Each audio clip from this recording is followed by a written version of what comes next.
الحمدللہ رب العالمین والعاقبۃ للمتقین والصلاۃ والسلام علی خاتم النبیین۔ آج انشاءاللہ العزیز قرآن مجید کے چیپٹر نمبر 4 یعنی سورہ الفرقان سے لے کر سورہ الاحزاب تک کا مطالعہ شروع کیا جا رہا ہے۔ یہ چیپٹر جو چوتھا چیپٹر ہے یہ 9 صورتوں کے اوپر مشتمل ہے، جس میں 8 صورتیں مکی ہیں اور الاحزاب مدنی صورت ہے، آخر میں ایک مدنی صورت ہے۔ اس پورے گروپ کے بارے میں تفصیل سے ایک پورا لیکچر تو اس گروپ کی تفسیر کے اختتام پر جب یہ ساری صورتوں کی تفسیر مکمل ہو جائے گی تو پھر ایک جامع لیکچر دیا جائے گا، لیکن یہاں صرف اتنی بات سمجھ لیجئے کہ اس پورے گروپ میں مرکزی مضمون رسالت و نبوت کا مقصد اور اس کی ذمہ داری اور پھر نبی اکرم صلی اللہ علیہ وسلم کی سیرت، یہ دراصل اس کا مرکزی مضمون ہے۔ یعنی انبیاء اور رسولوں کی ذمہ داری کیا ہے، ان کی سیرتیں، اور خاص طور پر نبی اکرم صلی اللہ علیہ وسلم کی سیرت اس گروپ کے اندر زیادہ نمایاں ہمیں نظر آتی ہے۔ سورۃ الفرقان پہلی صورت ہے، اس کی 77 آیات کے اوپر یہ مشتمل مکی صورت ہے۔ یہ حضرت عمر رضی اللہ عنہ کے قبول اسلام کے بعد یہ غالباً نازل ہوئی ہے 7 نبوی میں، اور اس پوری صورت میں دراصل نبی اکرم صلی اللہ علیہ وسلم پہ جو زیادہ تر اعتراضات کیے گئے ہیں ان کا جواب دیا گیا ہے، منکرین کے ساتھ مجادلہ و مناظرہ کیا گیا ہے، ڈیبیٹ کیا گیا ہے، اللہ تعالیٰ کی نشانیاں بھرپور طریقے سے بیان کی گئی ہیں، قیامت کے مناظر ہیں اس میں، اور قرآن مجید کے ذریعے سے اس میں جہاد کبیر کرنے کا حکم ہے، اور آخر میں اہل ایمان کی بڑی شاندار صفات ہیں جنہیں عباد الرحمن کہا گیا ہے، وہ بیان کی گئی ہیں۔ تو مختصراً مطالعہ پیش کیا جا رہا ہے۔ اللہ سبحانہ وتعالیٰ کا ارشاد ہے، اعوذ باللہ من الشیطان الرجیم، بسم اللہ الرحمن الرحیم، تبارک الذی نزل الفرقان علی عبدہ لیکون للعالمین نذیرا۔ یہ پہلی آیت ہے سورۃ الفرقان کی۔ ارشاد فرمایا کہ بڑی ببرکت ہے وہ ذات جس نے فرقان نازل کیا اپنے بندے پر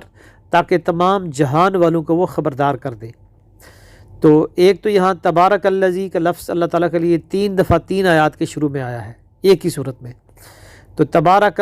ویسے تو یہ سورۃ الملک کا بھی ہے پہلی آیت، تبارک الذی بیدہ الملک، تو یہی صفت قرآن کے لیے بھی استعمال کی گئی ہے قرآن مجید میں کم از کم 2 مقامات پہ،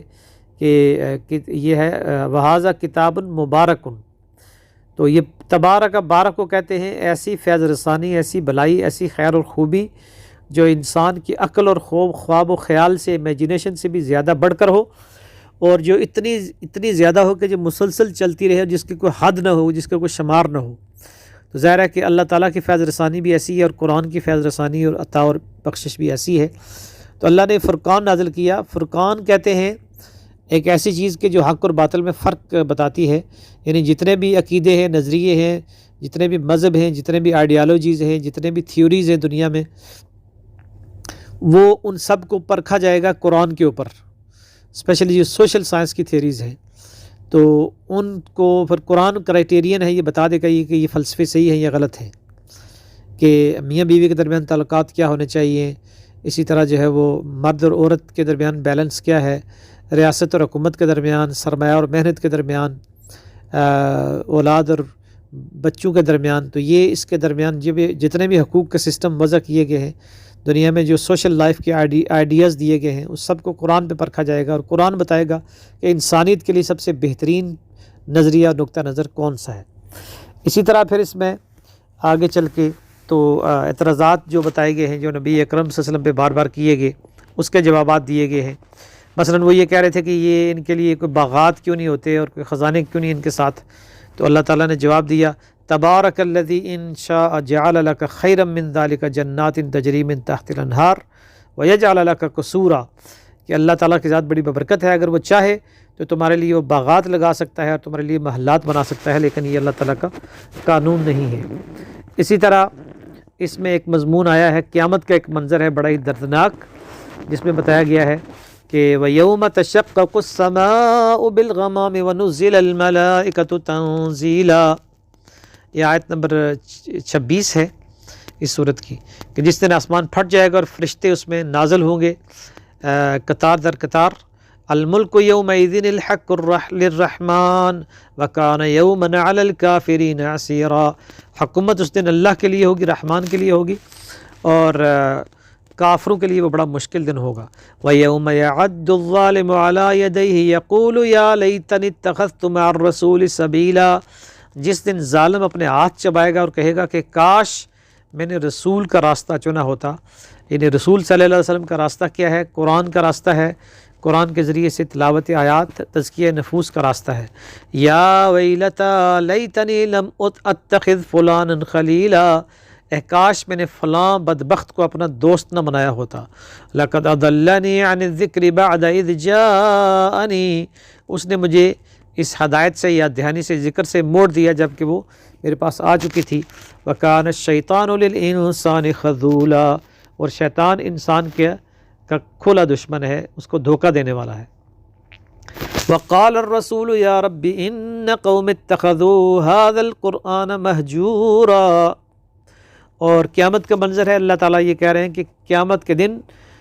جب اللہ تعالیٰ کا دربار لگا ہوگا تو اللہ کے رسول صلی اللہ علیہ وسلم ایک فریاد کریں گے، ایک دعویٰ دائر کریں گے اور کہیں گے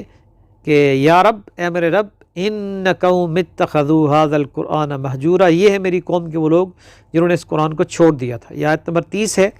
اس سے پہلی مراد تو یہ ہے کہ مشرکین مکہ اور قریش نے اس کو چھوڑ دیا تھا، لیکن آج کے دور میں جو ہم امتی ہیں حضور کے، اور ہمیں بڑی امیدیں بھی ہیں کہ نبی اکرم صلی اللہ علیہ وسلم ہماری شفاعت کریں گے، لیکن اگر میں نے اور آپ نے اور ہم نے بحیثیت مجموعی قرآن کو چھوڑ دیا ہے، پس پش ڈال دیا ہے، ہمارے اسکولوں میں، کالجز میں سائنس اور کیمسٹری اور فزکس اور بایولوجی پڑھائی جاتی ہے، ہم ہمارے بچوں کو ٹیوشنیں پڑھاتے ہیں، اگر قرآن ہم ان کو نہیں پڑھا رہے، ہمارے ایجوکیشن سسٹم میں ہماری نئی نسل کے لیے ہمارے قرآن کا گزر نہیں ہے، تو پھر ہمارے خلاف بھی نبی اکرم صلی اللہ علیہ وسلم کی دعویٰ ہو سکتا ہے، اور پھر وہاں پہ پھر ظاہر ہے کہ یہ جرم اگر ہم پہ ثابت ہو گیا تو پھر نبی اکرم صلی اللہ علیہ وسلم کی شفاعت نہیں، بلکہ ان کی طرف سے یہ فریاد اور ان کی طرف سے یہ جو ہمارے خلاف شکایت ہے، کمپلین ہے اللہ تعالیٰ کے حق میں، اللہ تعالیٰ کے سامنے، تو وہ پھر ہمارے خلاف ایک حجت بن سکتی ہے، اور یہ ایک بڑا ہی ڈرانے والا اور خوفناک مضمون ہے۔ سورت کی آیت نمبر 52 میں ایک اور مضمون آیا اس سے ملتا جلتا، فرمایا کہ فَلَا تُطِعِ الْكَافِرِينَ وَجَاهِدْهُمْ بِهِ جِهَادًا كَبِيرًا، اے نبی صلی اللہ علیہ وسلم آپ ان کافروں کی اطاعت نہ کیجیے، یہ جو آپ کے اوپر الزامات لگا رہے ہیں کہ شاعر ہونے کے اور آپ کو مجنون ہونے کے، اور آپ کو یہ کہہ رہے ہیں کہ کمپرومائز کر لیں، اس قرآن کو چھوڑ دیں اور اس سے دستبردار ہو جائیں، تو ان کی اطاعت نہیں کرنی کسی صورت میں بھی، ان کی بات نہیں ماننی، ان کے پریشر میں نہیں آنا۔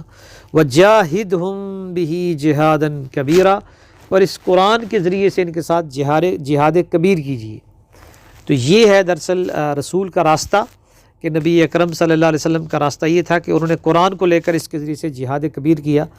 یعنی قرآن کے دلائل کو، قرآن کے دیے ہوئے جو سسٹمز آف لائف ہیں، جو انسانی زندگی کی کامیابی کے لیے، سوشل لائف کی کامیابی کے لیے جو اللہ تعالیٰ نے اصول دیے ہیں قرآن میں، تو وہ اصول آپ نے پیش کیے کہ نکاح میں، طلاق میں، وراثت میں، بزنس میں، فیملی لائف میں، اور اسی طرح جو اجتماعی قانون ہے، انٹرنیشنل لا ہے،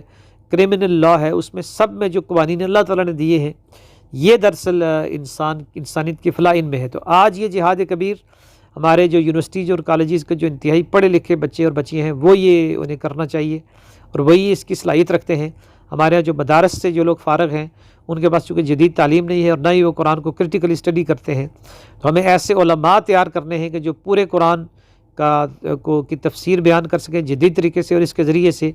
جو جدید نظریات پیش کیے گئے ہیں، چاہے وہ ڈارونزم ہو، چاہے وہ سیکولر ہیومنزم ہو، چاہے وہ ڈیموکریسی کی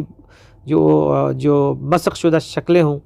ان سب کو رد کرنا ہے ہم نے انٹلیکچول سطح پہ، قرآن کے ذریعے سے جہاد کبیر کرنا ہے، اور یہ ہماری ذمہ داری ہے، جو رسول کا راستہ جس کو کہا گیا ہے اس سورت کے شروع میں۔ سورت کو کنکلوڈ کیا گیا ہے عباد الرحمن کی صفات سے، اور بہت ہی خوبصورت صفات ہیں کہ وعباد الرحمن الذین یمشون علی الارض ہونا، کہ جو اللہ کے رحمان کے بندے ہیں، خاص بندے، جو اللہ کے پسندیدہ بندے ہیں، محبوب بندے ہیں، یہ زمین پر بڑی عاجزی سے چلتے ہیں، اور یہ زمین اور آسمان کے نشانوں میں غور و فکر کرتے ہیں، ان کی جو راتیں ہیں سجدے اور قیام میں گزرتی ہیں، یہ اللہ تعالیٰ سے دعائیں کرتے ہیں کہ اللہ تعالیٰ ہمیں جہنم کے عذاب سے محفوظ فرما،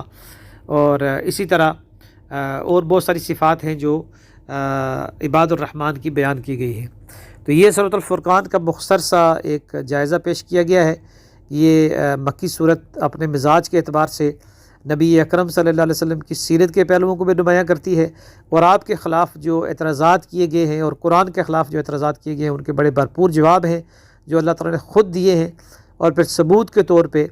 عباد الرحمن یعنی صحابہ کرام کی شخصیتوں کو رکھا ہے کہ ان ہستیوں کو دیکھو کہ اس قرآن کے نتیجے میں کیسے لوگ ہیں، اس جہاد کبیر کے نتیجے میں جو یہ تیار کیے جا رہے ہیں اور جو قرآن کو اپنی اولین ترجیح بنائے ہوئے ہیں، تو اس کی وجہ سے قرآن کی اس انڈرسٹینڈنگ کی وجہ سے، قرآن مجید پہ مطالعے اور غور و فکر اور قرآن کی ایجوکیشن کی وجہ سے